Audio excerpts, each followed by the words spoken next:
Here are ways to stop bad spending habits. 1. Dispose credit cards. When you head out to the mall or the grocery store, take only the amount of cash you anticipate you'll need and leave the credit cards at home. Unless you know for certain you are going to buy something using the card and you have a plan to pay it off, there is no need to take your credit cards with you. By doing this, you avoid the temptation of using the card for a spur-of-the-moment purchase, which is often the fastest way to find yourself in debt. If you're an online shopper, having your credit card information saved onto your shopping profile certainly is convenient, but it's also easier to fall prey to impulse purchases. All it takes is a click, and you'll be a few pairs of shoes richer, but $100 poorer. Deleting your credit card numbers makes it slightly less convenient to make purchases, and in the few minutes you're reaching for your wallet and taking out your credit card, you may decide that you really don't need that item. If you already know your credit card numbers off by heart, cancel your current cards and request new ones. Then, go through your favorite shopping accounts and remove your saved information so you can avoid the temptation of purchasing with a single click. 2. Set short-term financial goals. Setting some attainable, short-term financial goals is a great way to stay motivated as you alter your spending habits.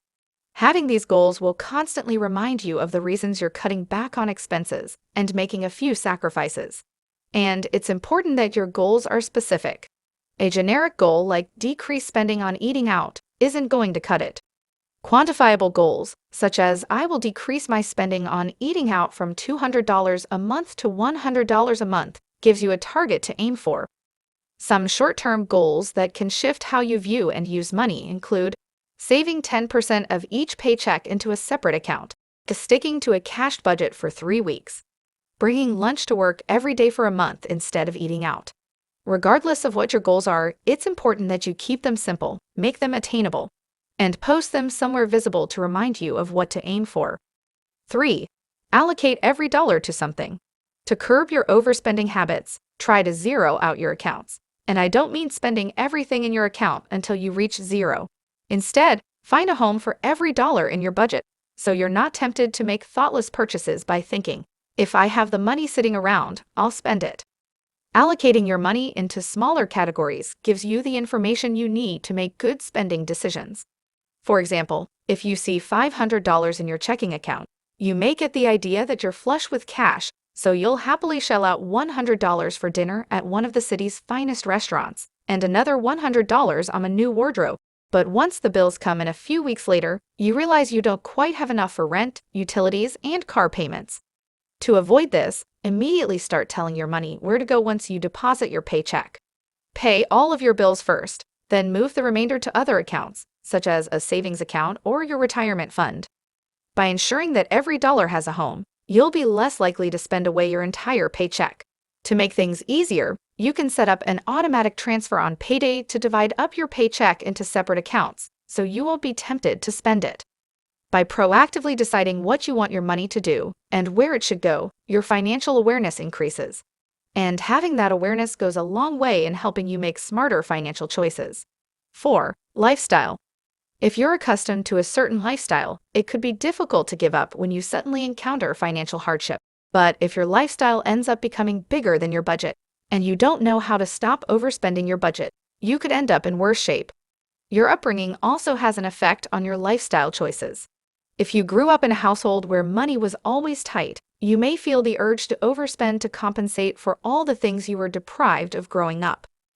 Similarly, if you grew up in a household where money wasn't an issue, you may feel compelled to spend money you don't have in order to maintain the lifestyle you grew up with. The easiest way to start living within your means is to create a budget and to stick to it.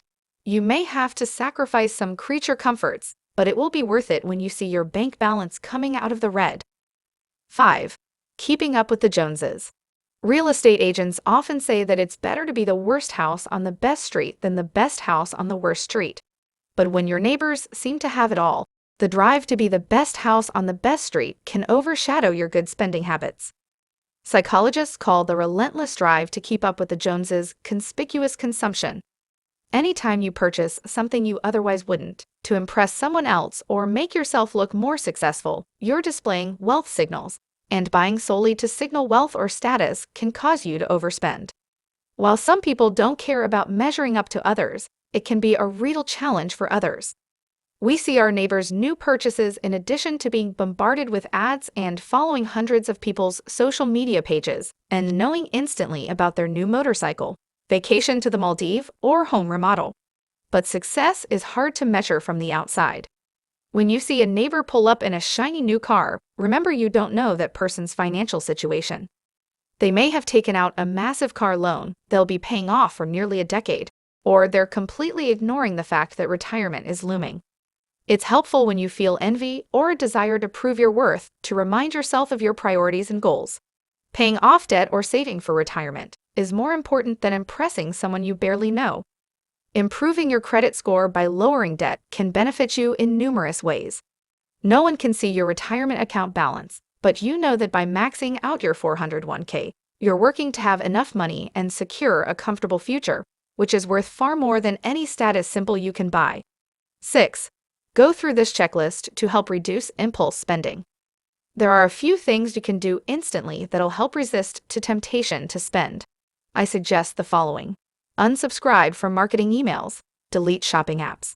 Remove your debit and credit card details from the autofill function of your computer and phone. Disable thumbprint payments on your phone. Always make yourself sleep on undecided purchases. Have a phone curfew so you don't get tempted to shop in the evening. 7. Separate your wants and needs. Life is full of things we want to do and things we have to do, and the same works for money. But when it comes to our spending, separating the two can give you a greater understanding of how to prioritize your finances. When you're considering a purchase, I suggest writing each item down, how much it costs, then waiting a little while. It could even help to add a separate column where you can say why you need it. Once you've stepped away, if you find you've got by just fine without that item, it means you probably don't really need it. Of course, it is absolutely okay to want something, and it is impossible to spend every single penny on something you need. But thinking more about your money means you're less likely to regret a purchase.